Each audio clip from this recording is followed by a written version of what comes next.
New Jersey. Owen's death, January 11th to 14th. Owen's convulsions returned with increased violence, and in the course of the night he expired in terrible agony. His body was thrown overboard almost directly. It had decomposed so rapidly that the flesh had not even consistency enough for any fragments of it to be reserved for the boatswain to use to bait his lines. A plague the man had been to us in his life. In his death he was of no service. And now, perhaps still more than ever, did the horror of our situation stare us in the face. There was no doubt that the poisoned barrel had at some time or other contained copperas. But what strange fatality had converted it into the water cask, or what fatality stranger still had caused it to be brought on board the raft, was a problem that none could solve. Little, however, did it matter now. The fact was evident. The barrel was poisoned, and of water we had not a drop. One and all we fell into the gloomiest silence. We were too irritable to bear the sound of each other's voices, and it did not require a word, a mere look or gesture was enough, to provoke us to anger that was little short of madness. How it was that we did not all become raving maniacs, I cannot tell. Throughout the 12th no drain of moisture crossed our lips, and not a cloud arose to warrant the expectation of a passing shower. In the shade, if shade it might be called, the thermometer would have registered at least 100 degrees, and perhaps considerably more. No change next day. The salt water began to chafe my legs, but although the smarting was at times severe, it was an inconvenience to which I gave little heed. Others who had suffered from the same trouble had become no worse. Oh, if this water that surrounds us could be reduced to vapor, or to ice, its particles of salt extracted, it would be available for drink. But no, we have no appliances, and we must suffer on. At the risk of being devoured by sharks, the boatswain and 2 sailors took a morning bath, and as their plunge seemed to refresh them, I and 3 of my companions resolved to follow their example.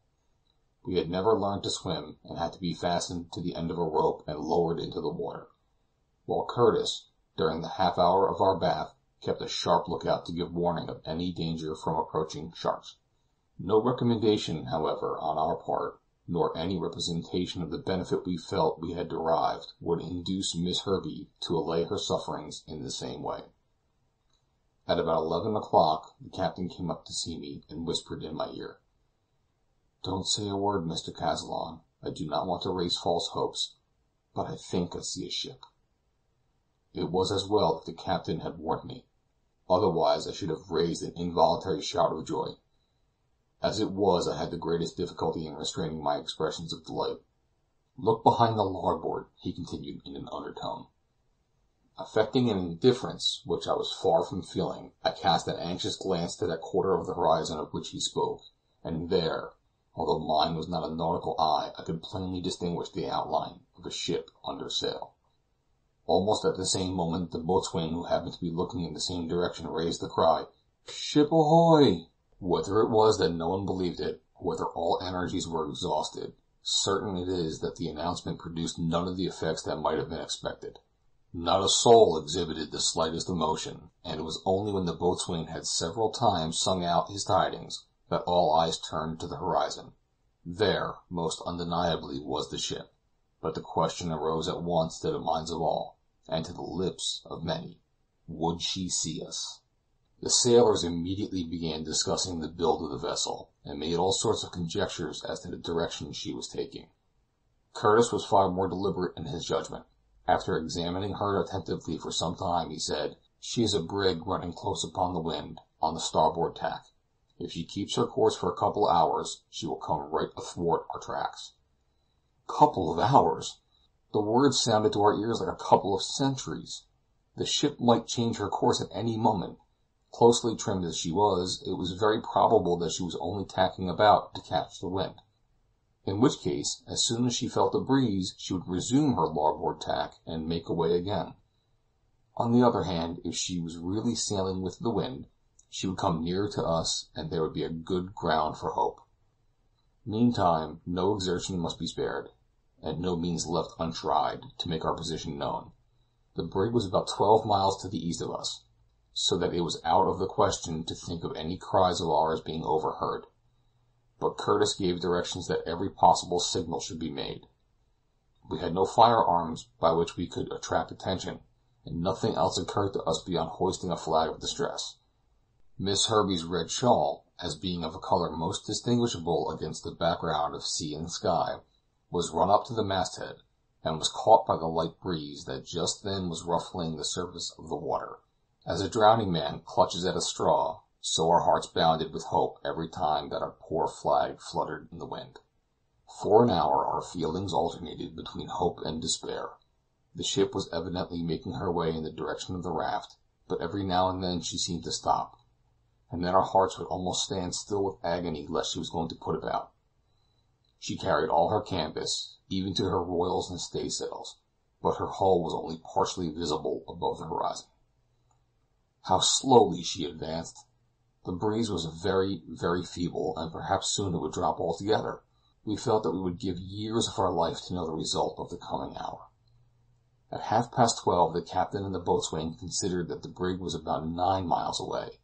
She had therefore gained only 3 miles in an hour and a half, and it was doubtful whether the light breeze that had been passing over our heads had reached her at all. I fancied, too, that her sails were no longer filled, but were hanging loose against her masts. Turning to the direction of the wind, I tried to make out some chance of a rising breeze, but no, the waves were calm and torpid, and the little puff of air that aroused our hopes had died away across the sea. I stood aft with Monsieur Letourneur, Andre, and Miss Herbey, and our glances perpetually wandered from the distant ship to our captain's face. Curtis stood leaning against the mast with the boatswain by his side. Their eyes seemed never for a moment to cease to watch the brig, but their countenances clearly expressed the varying emotions that passed through their minds.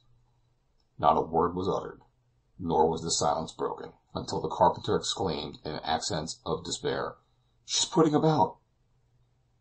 All started up, some to their knees, others to their feet. The boatswain dropped a frightful oath. The ship was still 9 miles away, and at such a distance it was impossible for our signal to be seen. Our tiny raft, a mere speck upon the waters, would be lost in the intense irradiation of the sunbeams. If only we could be seen, no doubt all would be well. No captain would have the barbarous inhumanity to leave us to our fate, but there had been no chance. Only too well we knew that we had not been within range of sight. "My friends," said Curtis, "we must make a fire. It is our last and only chance." Some planks were quickly loosened and thrown into a heap upon the forepart of the raft. They were damp and troublesome to light, but the very dampness made the smoke more dense, and ere long a tall column of dusky fumes was rising straight upwards in the air. If the darkness should come on before the brig was completely out of view, the flames we hoped might still be visible. But the hours passed on, the fire died out, and yet no signs of help. The temper of resignation now deserted me entirely. Faith, hope, confidence, all vanished from my mind, and like the boatswain I swore long and loudly. A gentle hand was laid upon my arm, and turning around I saw Miss Herbey with her finger pointed to the sky. I could stand it no longer, but gliding underneath the tent, I hid my face in my hands and wept aloud. Meanwhile the brig had altered her track and was moving slowly to the east. 3 hours later, and the keenest eye could not have discerned her topsails above the horizon. End of chapter 43.